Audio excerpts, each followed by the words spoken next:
Hi, and welcome to Frugalful. My name's Lara. This is a frugal living and budgeting channel. Happy Frugal Friday, and I really hope that you've had a good week and your budgeting in November so far is going really well.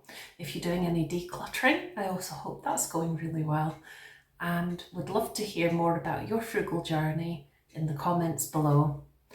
And thank you for being here. It's always such an honour to get to chat to you about my frugal journey and experiences as I come towards the end of year 2 of low spend. I'm so happy to be doing a low spend journey. It can be very, very tiring at times though. The frugal fatigue can definitely set in because sometimes, trying to stick to these strict budgets with especially around food and things and staying within certain sinking funds, it can get hard at times. And even with the different ways to try and make it as fun as possible, it can feel a wee bit tedious sometimes, and sometimes it's hard to stick to. So I wanted to chat to you today about a particular sinking fund that I have, which I have definitely found as a game changer, and that is the treats fund, the treat sinking fund. So if you've followed any of my videos in the past where I do my monthly budget summary, you, especially for last year, for year 1, I went into this in much more detail. I have my £25 a week food etc. limit that I work with as much as possible. When that doesn't work out, I know why and I learn from it. But I have other areas in my budget that I call sinking funds. So this is such a personal thing. Last year I went into what my different sinking funds were in much more detail, like I say, but this year I haven't so much because I don't know how helpful that would really be, because people have different priority areas in their life. So for example, something like a swimming sinking fund or an allotment sinking fund, it's just not relevant for a lot of people. So I've decided to prioritise this year and stick with the food related budget and focus on that for videos alongside the decluttering.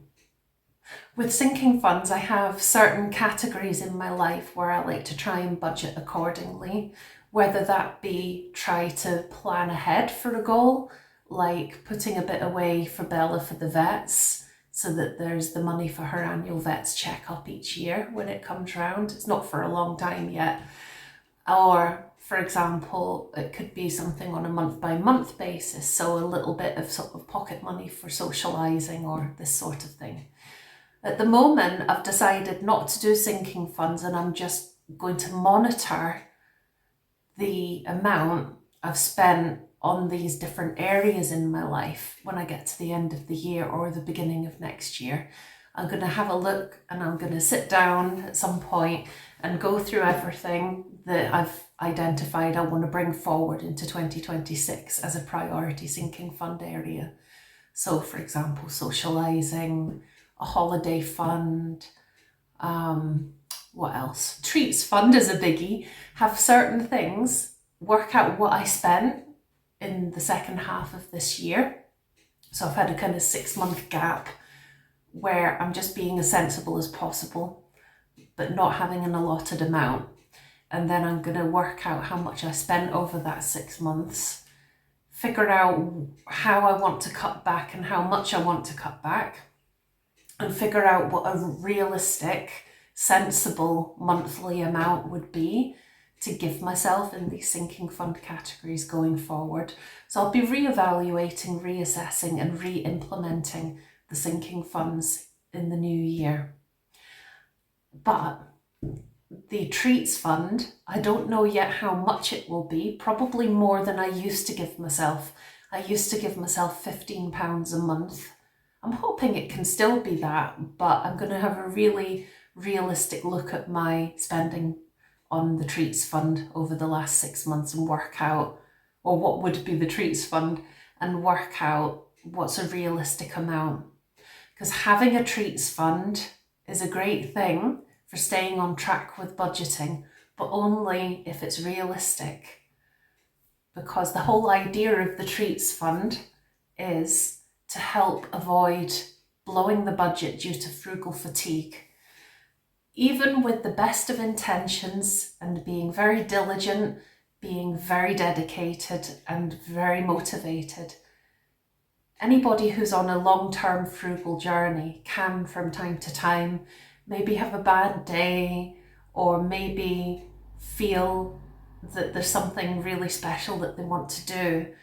And having a special treats fund, either that builds up so that there's a bit extra in there, or having a set amount of kind of pocket money for the month, it's a great shock absorber. So it means if you do feel you want to have a wee bit of a splurge within reason, it's not going to derail efforts towards other goals and budgeting.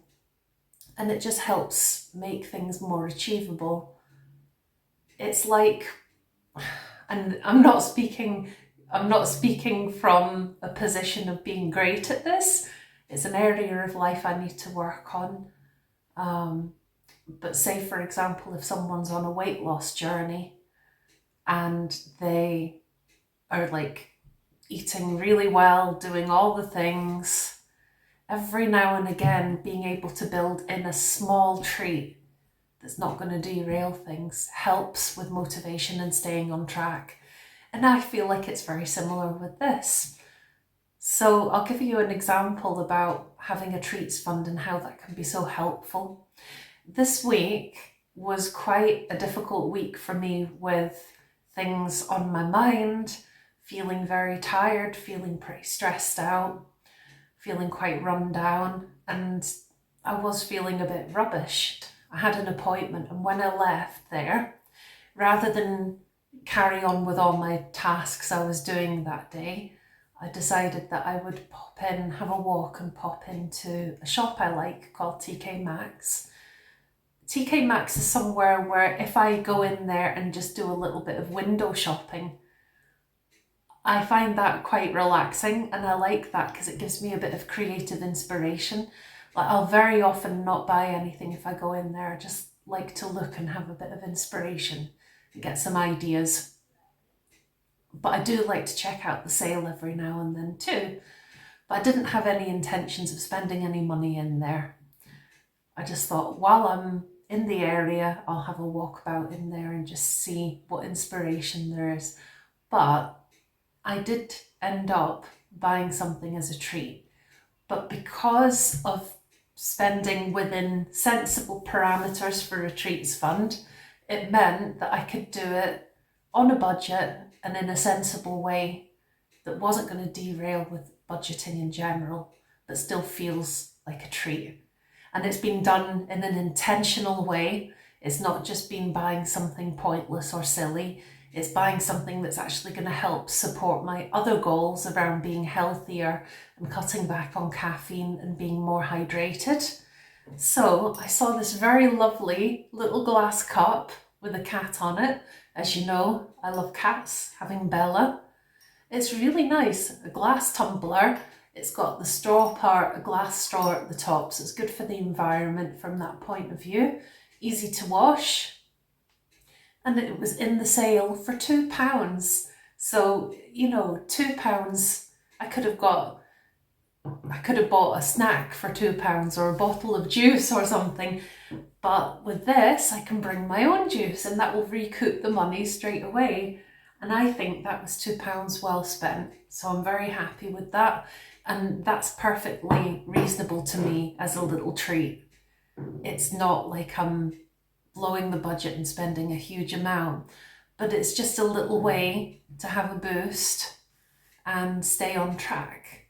And I'm not suggesting that buying things is the way to feel better at all. Like, I know retail therapy can be a thing, and I know that sometimes people do shop to feel better, but that can then, you know, present issues potentially and challenges. But what I mean is that sometimes it is something that we can do.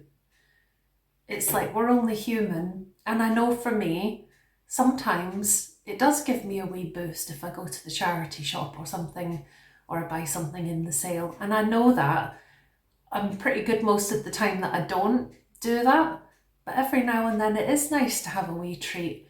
And rather than kind of shame myself or think, oh no, that's bad, I can never ever do that at all, I'd rather make allowances for the fact that I might occasionally feel I'd like to do that, and I'll know if it feels right and if it's the right thing to do. I'm not going to just do it for the sake of it. I'm going to do it more with intentionality. So to me, I feel that I'm comfortable with that. I have a lot more willpower than I used to about charity shops and things. I'm a lot more sensible. I've done all this decluttering this year, and I definitely don't want to be bringing things back in that aren't of value. So to me, it's coming from a different place, but it's just being human and realistic with myself. And also just to have that bit of compassion and understanding of ourselves can go a long way. And just a bit of play and a bit of fun and having just a little bit of a buffer there to be able to be a wee bit spontaneous from time to time in a small measured way can go a long way, I think, towards other things in life, other bigger goals in life. So I just thought I'd join you today and have a bit of a chat about that on this Frugal Friday. And I hope you have an absolutely fantastic weekend. I'm off to get myself some juice. Great chatting to you. Very best wishes. See you again soon on the channel. From Bella and I don't know where she is. She's probably gone for a nap. I gave her some corrugated card recently, so she's been sleeping on that and she loves it. So from both of us, take care. Best wishes. See you again soon. Bye.